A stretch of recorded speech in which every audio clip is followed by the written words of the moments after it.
There's a quiet epidemic in entrepreneurship. It's an invisible pattern that slowly corrodes ambition, undermines your traction, and turns promising startups into cautionary tales. This pattern doesn't show up on any balance sheet or in your pitch deck. It hides in plain sight in the day-to-day choices founders make. It's so pervasive, in fact, that it's the reason why 90% of entrepreneurs fail. 90%. That statistic is shocking because it feels so personal. It suggests that success isn't just about having a brilliant idea, securing funding, or possessing relentless grit. It's about an unseen habit that compounds silently over time, day after day, week after week.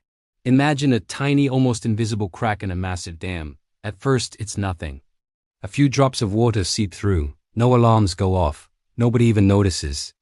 But day after day, the pressure builds, the crack widens, and the water keeps coming. Eventually, the entire structure gives way in a catastrophic failure. That's exactly what this hidden pattern does to companies. So what is this devastating pattern? It's simple: decision deferral, disguised as flexibility. Instead of committing to a clear, decisive direction, founders constantly postpone the hard choices. What are our real product priorities? Who is our absolute target customer? How should we price our offering? What are our non-negotiable hiring standards? What are the core values we live by, not just the ones we write on a wall? On the surface, these delays feel harmless. We tell ourselves we're being prudent, that we're keeping our options open, or that we're just being responsive to market feedback. But in reality, this indecisiveness creates three lethal cascades that bring a startup to its knees. The first cascade is that your momentum dies. Startups are leverage machines. Every small action, every decision is supposed to compound into learning, traction, and clarity. When decisions are deferred, that entire engine grinds to a halt, experiments stall. Product roadmaps become blurry messes. The rhythm of build, measure, learn completely collapses. Your team stops being proactive and becomes transactional, just waiting for instructions that never fully crystallize. Your customers can sense this hesitation too. They lose trust when features arrive half-baked or when your messaging is inconsistent. Momentum is the lifeblood of a startup, and indecision is the tourniquet that cuts it off. The second cascade is that your company culture becomes brittle. Indecision breeds contradictions. One week, the leadership team preaches speed above all else. The next week, they pivot to prioritizing caution and planning.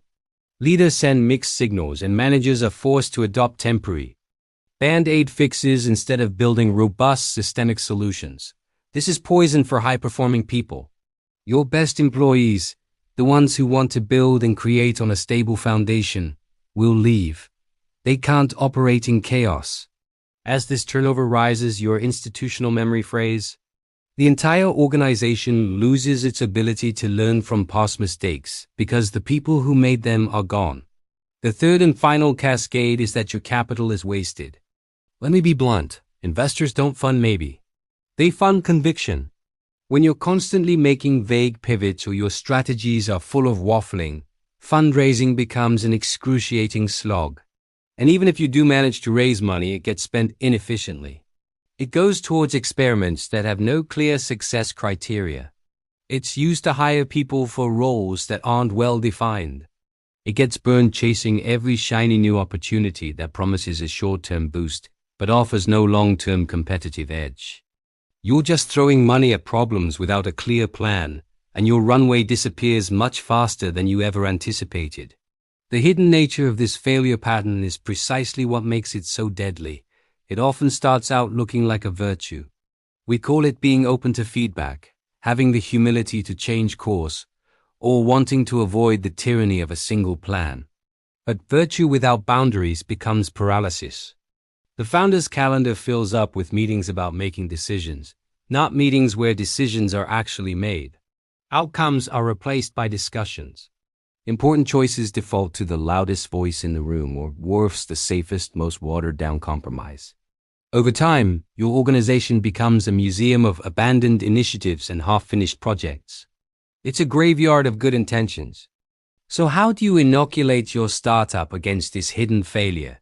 How do you break the cycle of indecision and build a company that lasts? It's not as hard as you might think, but it requires discipline.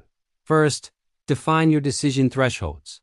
Make it crystal clear what needs a full team review, what the CEO decides alone, and what individual contributors are empowered to own. When you assign deadlines and accountable owners to decisions, you create a powerful force against inertia. No more, we'll circle back to that. Second, embrace bounded experiments. This is crucial. Instead of launching a massive, open-ended project, limit its scope. Set measurable, quantifiable success criteria before you even start. And most importantly, time-box the learning period.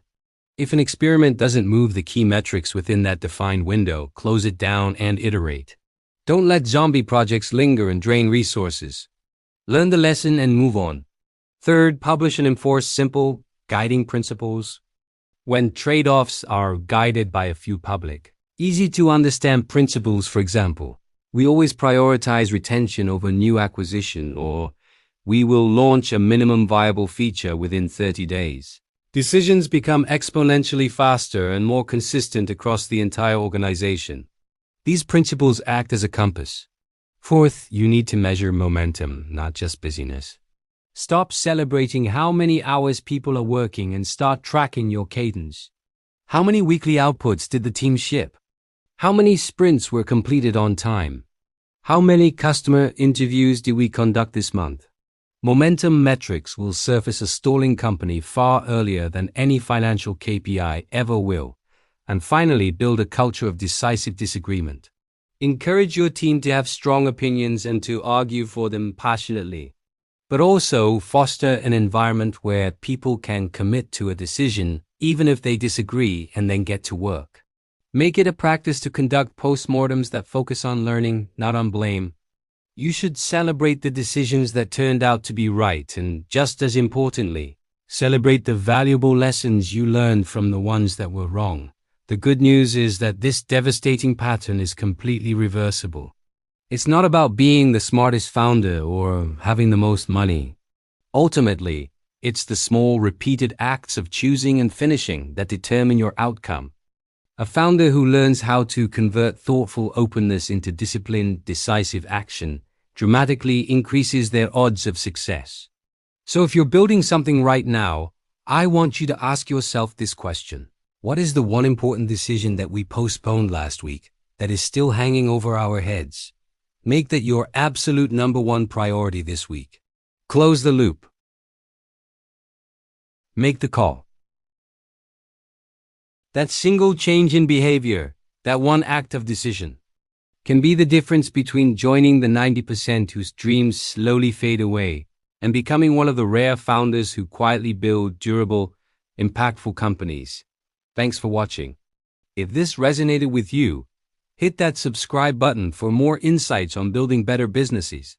See you next time.